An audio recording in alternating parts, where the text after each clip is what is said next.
What's up, everybody, and welcome to another episode of the Trust Your Board podcast. My name is Stephen Wright, joined by William Monroe. Will, how you doing, man? Doing well, Steve.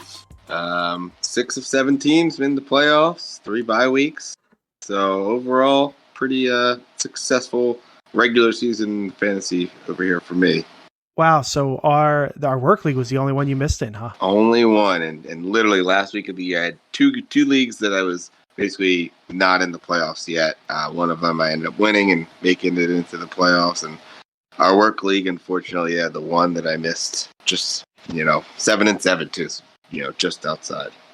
Which is funny because we laughed about your chances of winning that game, and then Ramondre Stevenson got hurt and only got 2 points, and you had a shot. It was literally, I was watching it with a friend, and I was watching when they got to halftime, and New England lined up for a 50-yard field goal, and I was looking at it like, this is going to be it. This is going to be how I lose it. Despite all the injury, it was like the perfect recipe for the first half. Yeah, it's pretty wild. And it's a shame because CeeDee Lamb only got you 6 points.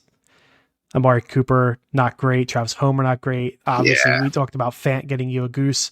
So, you had so many opportunities. Yeah, and I had an opportunity a couple weeks ago to possibly trade for Jalen Hurts and opted out of that, unfortunately. Looking back in hindsight, probably would be pretty clearly in the playoffs with the way that trade went down. That was the trade I lined up for you, right? Yeah. I reached out. I didn't want to trade. I didn't want to trade. Who was it? Not Amari Cooper. I'm thinking the other Dallas receiver, CeeDee Lamb. I was trying to trade. I said I have a pretty good stable of receivers. I was going to try to trade an Amari Cooper and a Devonta Smith instead of trading at the top receiver, and just couldn't get a deal done there. And it was right at the last week. And then I was ready to accept it the next week, but the deadline had passed. So it was right at the deadline deal. Yeah. So unfortunately just missed it. But yeah, looking at the quarterbacks I had started the last 2 or 3 weeks, definitely would have won another game or two had I had Hurts in there. Yeah, it's next year's going to be interesting with the mocks and the quarterbacks. I don't know what I'm going to do. This late round stuff's getting kind of annoying. It is, and I think for me, I really enjoyed the league or two that I had more of a zero or hero RB. In one league I have Mixon was my only true RB, and he even wasn't great, but my receiving core was really good and had held me down and was a good tight end. So I was able, lucked out with Tony Pollard and a couple of other younger running backs that just were valid and guys you can kind of pick up and plug in. So I kind of liked that strategy, especially in a 3-receiver league. I had 3. I mean, Cooper Kupp got hurt, but ended up drafting Cooper Kupp, A.J. Brown, Mike Evans, and George Kittle. So, overall made the playoffs of the league, and it kind of, I like the strategy there, being able to zig when everyone's zagging and loading up on those receivers, especially if you can hit. Yeah, it's just, the day of waiting, to me, waiting until the later rounds to get a quarterback, it's so dry, and there's so many rushing quarterbacks now that you can't just wait and grab that young up-and-coming guy because they're just going to go. You need those the rushing quarterbacks. I mean, there's not too many top 10 quarterbacks at this point that are not those big-time rushing quarterbacks. So I think that's really where it comes in. You're going to get your Bradys and those pocket passers. They're just, usually not going to be enough to keep you going there. Yeah, and this year, there were some out there who know Trey Lance was late. You don't know what Trey Lance could have been this year. He could have been a big deal. Fields was late and could have won you the league, but he started so bad, you might have started 0-5 or 6 if you had Fields. In which case, his 30-point games didn't matter anymore because you were probably screwed at that point. So even the people that came alive, it was more of a waiver wire thing than a late round ad, unless you want to do 2 and sit and hold. But were you actually going to sit and hold Fields for 6 weeks? It's tough. So it'll be interesting next year if, once we got a clearer mind and the bias is gone, what we do. But on the flip side, you went with Wilson in the middle rounds, and obviously that didn't work out. Did not work out, and that's where I've been chasing the dragon all year on quarterback. Yeah. So anyway, we can use that quarterback conversation, transition into our start sits at the quarterback position here. We got some repeat conversations here, Will. Scraping the bottom of the barrel first, would you rather start Purdy, assuming he's going to play, at Seattle, or Mike White versus the Lions? Yeah, I'm all in on Mike White here. I think he is definitely the best streaming quarterback. Go here. Obviously barring his health, but if he's healthy, he's got weapons. The Lions defense is lined up perfectly. I am all in on that one. Yeah, same. I said Purdy plays, but even if he plays, it doesn't mean that he's going to be going all out. They could easily rely on the running game, and try to keep him healthy, and probably do enough to beat Seattle. So, yeah, I think it's pretty easily Mike White for me as well. Solid matchup. I trust him a little bit more, and he doesn't have the injury. Well, I guess he does have an injury concern, but he'll be playing this week, I believe. All right, next one here is probably a little tighter of one. We got Tua at Buffalo or Kirk Cousins versus Indy. Yeah, this is a tough one. I do think I lean Cousins. I'd imagine the Vikings are going to want to bounce back after losing to the Lions, and Indy's a great team to beat up on if you want to, bounce back. Tua's obviously got some upside there with a game that maybe could be a shootout, something like to that degree, but I think I'll stick with Cousins there. What about you? Yeah, this one's interesting because I actually have this exact decision in the league, but I have a bye week, so it don't matter this week, but next week it would. But this is, in a deeper league. The benches are a lot deeper. It used to be a 14-team league. It's only 12 now, but still with deeper benches, it's been pretty hard to get anyone on the waivers. So these are basically the two that I've been looking at the entire year, and I'm pretty back and forth on them. Initially, I want to say Tua, but in Buffalo, I think that's going to be a closer matchup, right? It's a really important matchup, but weather could be a bigger option there, versus Minnesota, indoors versus Indy. There's the worry that, maybe they come out and just blow their doors off and are running the ball throughout the game, but you still have a good chance that Kirk Cousins can get a touchdown or two early in that game if that does happen. So I think I'd take the safer option here of Cousins. Surprisingly had a couple down weeks from Tua. He hasn't broken 20 points since pre-bye week. 299 and a touchdown in week 12, 295, 2-2 in week 13, 145, and a touchdown with a few rushing yards in week 14, but he's not really running the ball at all. So you're looking at all passing, and you always have a good chance when you have those weapons on the outside, but I know there's been some injury concerns there. So I think I would play it safe here and just go with Cousins. Okay, I think you did well to set the stage here. So would you rather have Tua at Buffalo, Tua who has been underperforming, and Buffalo who's got the 7th ranked defense against quarterbacks from a fantasy perspective, or your streaming love, Mike White versus the Lions? Yeah, crazy to say. You get here the way, the Dolphins have been playing and Tua's been playing. And I think in a vacuum, I think I would roll the dice on Mike White. Now, obviously, it's team dependent. So, if you're in a little safer of an option, maybe you just want to take, guaranteed 15 out of Tua. But there's also weather concerns in Buffalo. I don't think we know anything definitive yet. But this time of year, probably, it's almost guaranteed to be a very cold game. And then if there's any precipitation, that really muddies it up. But you also have the injury concern there with Mike White. So it's tight. There's a lot that needs to shake out. The injury with Mike White could easily roll him out. A snow game in Buffalo could easily roll out Tua. But if all things are equal and you're in, it's going to be a close matchup, I think I would take the upside there of Mike White.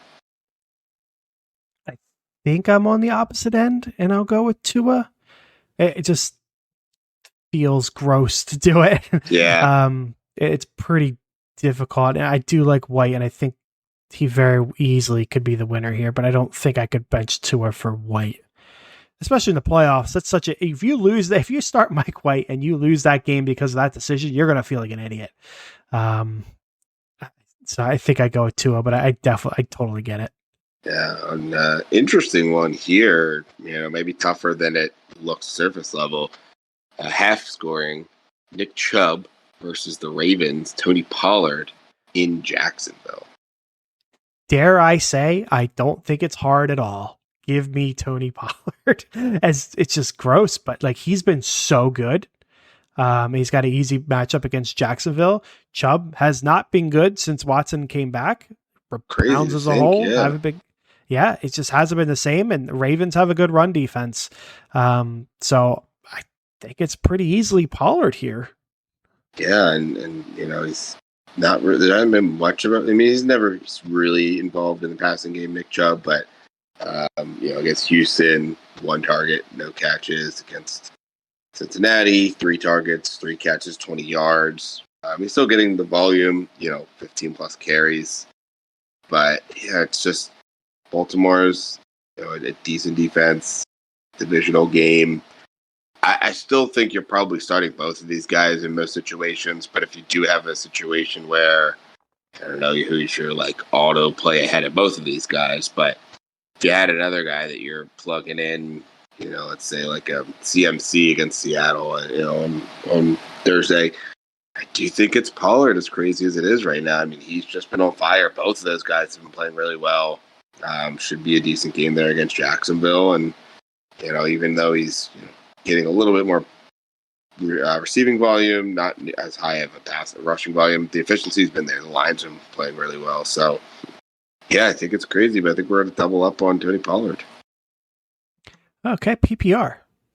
Kamara versus the Falcons, or Dobbins at Cleveland.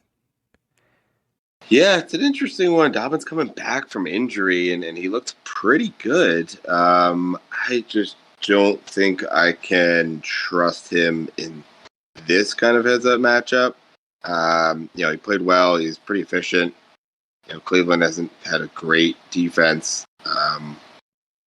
But 15 for 120, big, and he's got in the end zone. Man, it's just tough to plug him in here in a situation where I think this could be a good game for New Orleans. I could see this being a bounce back game for Kamara, but he has been pretty dreadful the last few weeks, only double digits in a full point scoring once since week 8 when he had that huge 3 touchdown game. He hasn't gotten in the end zone since. But coming off the bye week, I think they're going to scheme it up. They have a better situation. I think the defense is in good position going against a rookie quarterback there for Atlanta. Great matchup. I think I have to roll Alvin Kamara, but it's closer than I'd imagine, with just a second week back Dobbins. Yeah, and that's pretty much it. Dobbins came back 1 week, looks really good. Kamara hasn't looked like Kamara in some time now. So that's the story, but it's also Dobbins that gets a tougher defense and Kamara against an easy defense. I think I'm with you, and I'll take the easy defense that Kamara is going to be facing. You can just lean on him and try to ride that to victory. So I'm with you. But if you out there like Dobbins and you don't want to deal with Kamara and what he's been doing this year, I definitely get that, because it hasn't been there. And if I was Kamara owner, I'd probably be thinking the same thing. All right. Next up here, which Flames do you want to stay in? I mean, the heat of Brandon Ayuk at Seattle, or just like the inferno of Christian Watson versus the Rams, full PPR. Yeah, Ayuk getting a boost because Debo's out too. Yeah. I Thursday think game, though.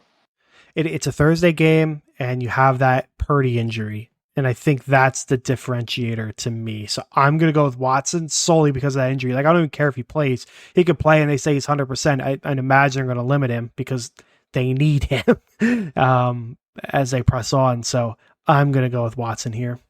Yeah, for me too. I mean, he's just been on fire, scorching hot. I mean, full PPR, he's been over 20 points, 4 straight games. And, maybe the scoring, the touchdowns come down a bit, but he's gotten in the end zone, 8 touchdowns in 4 games pre-bye week.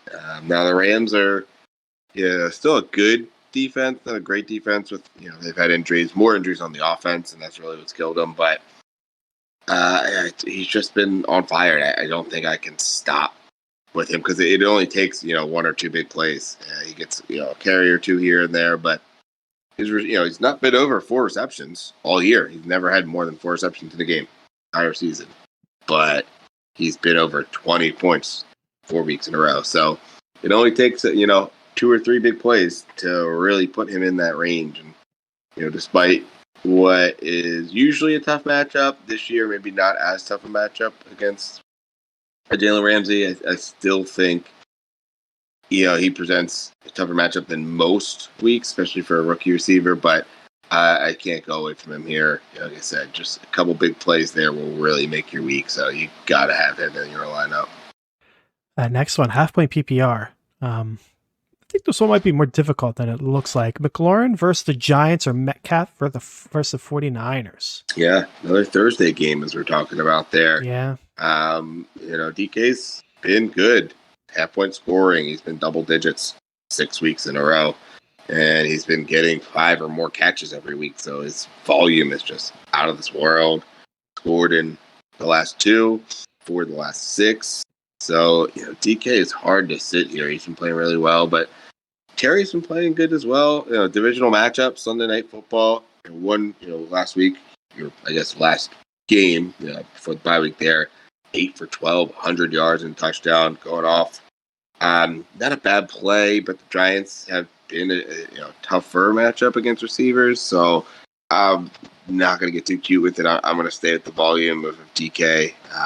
Obviously, tough matchup against the Niners there, but the running game could be iffy, and you may have Seattle throwing the ball more than they'd like, and that volume is going to go DK's way.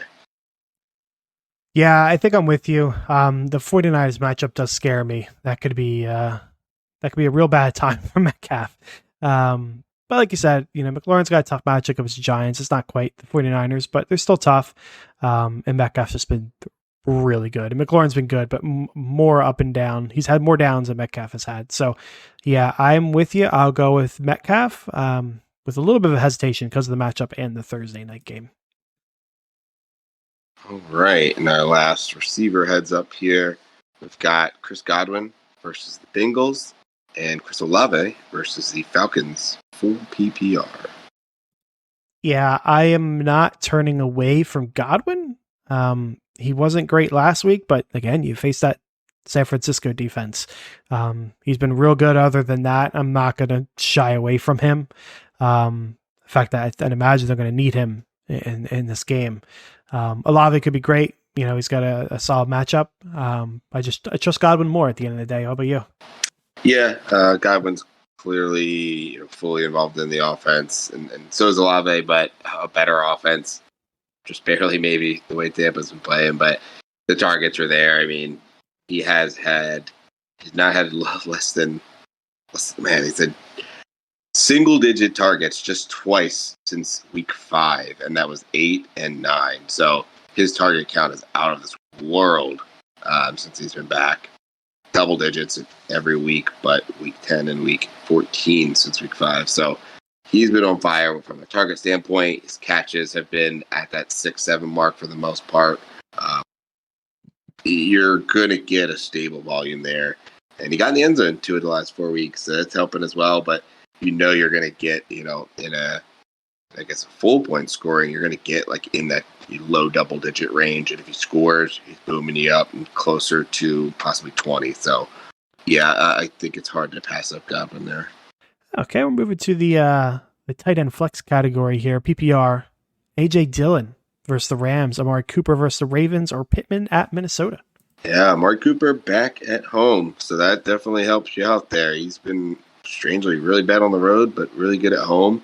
I don't think I can play A.J. Dillon. It's just been a weird, odd year for him. Obviously coming off of a much better game, back-to-back good games, really. Got in the end zone both times, but single digits other than that pretty much the whole year. It's somewhat used in the passing game. Couple times he's had multiple targets, but not too often. So I think I want to stay with Amari Cooper, clearly involved in the offense, and they want to keep him and Donald Peoples-Jones as the top options, and 7 and 9 from a target standpoint, still kind of getting acquainted there with Deshaun Watson. So I think it's got to be Amari for me. Pittman is just too tough at this point for you to trust him in Indy. Yeah, I'm not in love with either of them. I mean, if Aaron Jones doesn't play, Yeah, that's I'd true. probably go Dillon. He did practice, but so I think he's fine. But if Aaron Jones is out, I'd probably go Dillon. I just don't think it's trending that way. Um, I think I'd go Pittman until I see the Watson Cooper kind of connection. I don't know if I want to start him. Pittman's got a good matchup, even though he's really hard to trust. So I think I'll go that way, more so than the Cooper way. But it's a pretty big toss up for me. You can pick either side, and I'd understand. Yeah. Well, maybe going to what looks like maybe is Sean Watson's favorite target here, David Njoku, 7 for 9, 59 yards, and the guy in the end zone in last week's game against Cincinnati, or the new Minnesota Viking as of a few weeks ago, Mr. T.J. Hawkinson versus Indianapolis. So 2 pretty solid tight end options. It is, yeah. Not too often we get like a tight end head to head. Right now, I'm going to go with Hawkinson. I think he's got less upside, but he's not hurt. And Njoku is. He's got like a knee injury. I think they're the Saturday game. Yeah, they are the Saturday game. So a little bit less time, just a day to get ready, but a day is important.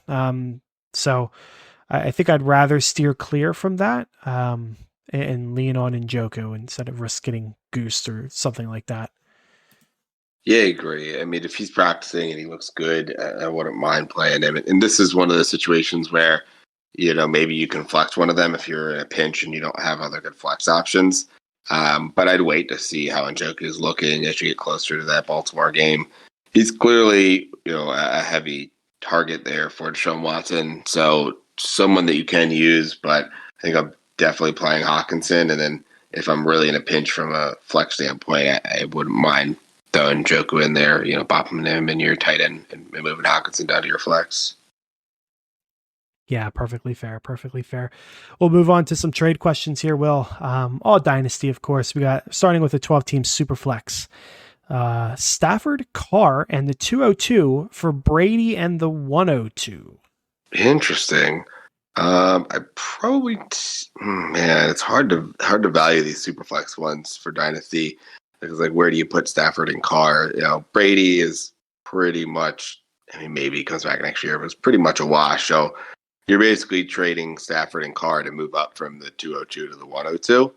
And just from a Superflex standpoint, it seems like it's a lot. So I feel like I'll take the package side.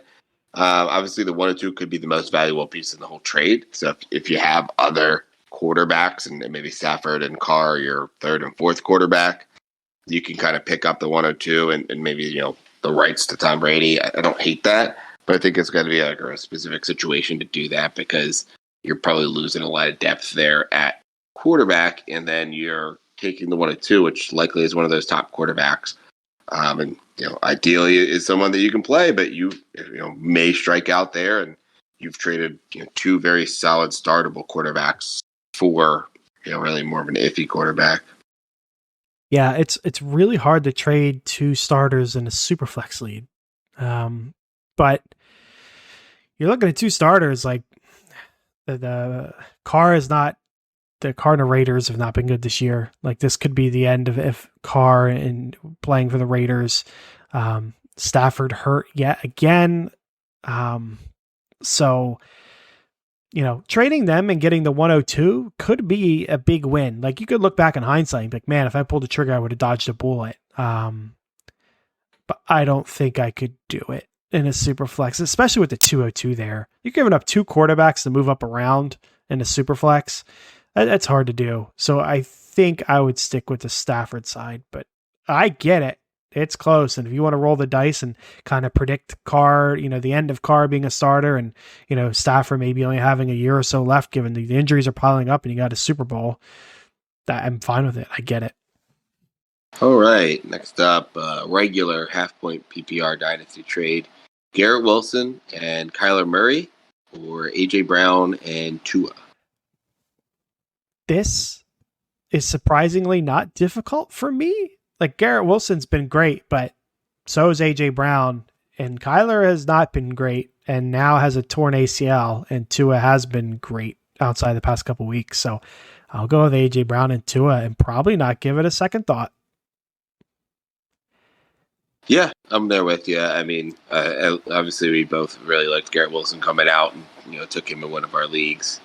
But you know what you have in AJ Brown. That's likely going to be the case for at least another 2 or 3 years.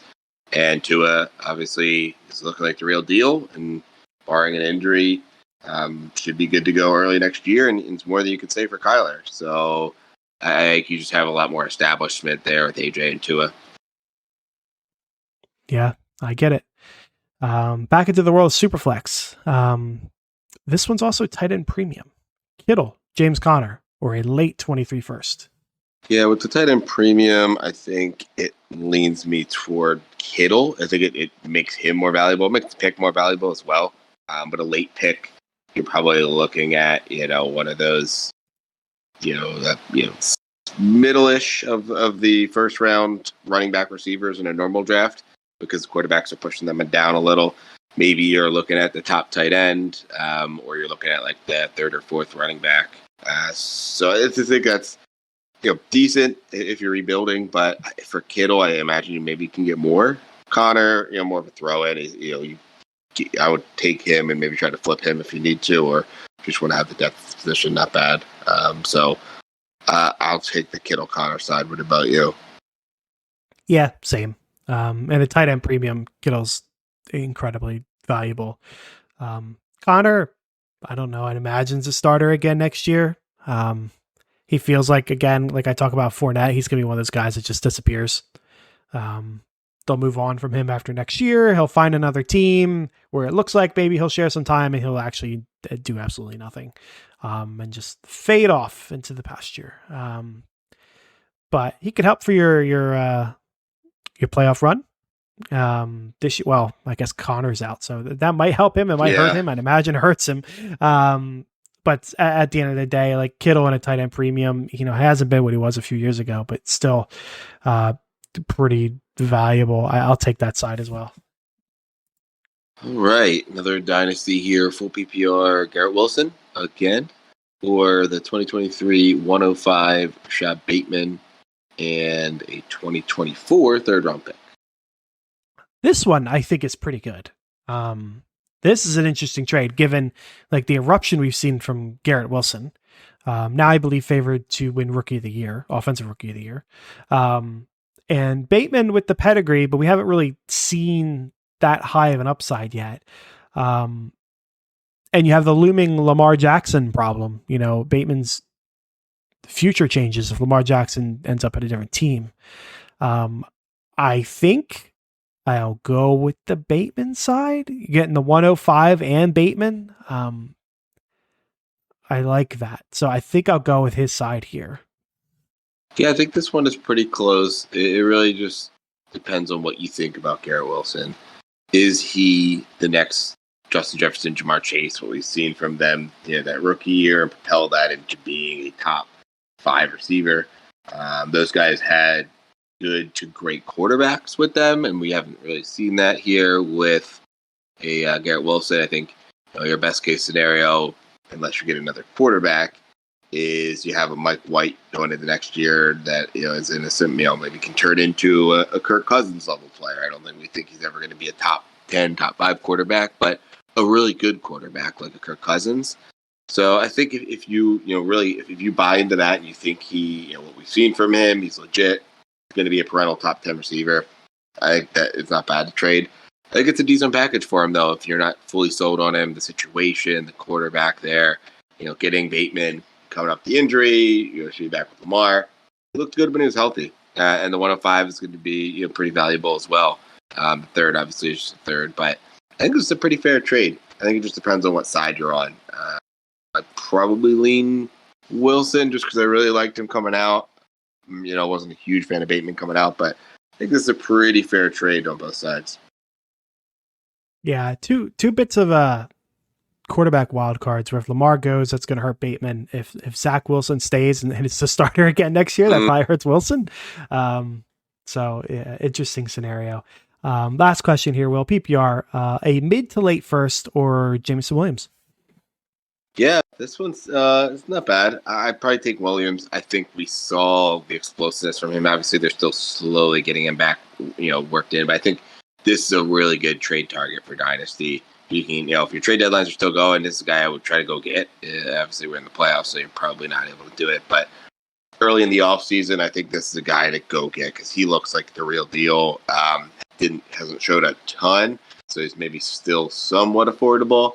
Like, this is a guy, Steve, I think if we end up looking to eventually blow up our team, this is a guy that I would want to go get him in a pick for a player. You get a prospect that hasn't fully showed it like a Wilson or like an Olave, but we've seen the skill there, just not the consistency, and that's where you can still probably get him for a slight discount. Yeah, I think this is easily on the Williams side. If you rewind the clock to draft season, Williams was a mid to late round or a mid to late first wide receiver, and you drafted him there knowing he was going to miss most of the year and thinking that he was on a bad Lions team.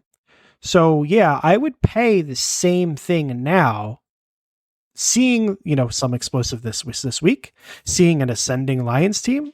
And instead of getting an unknown rookie, I'm getting, a second year player. I'm not really worried about this year, but next year, like a second year player that could be poised for a breakout.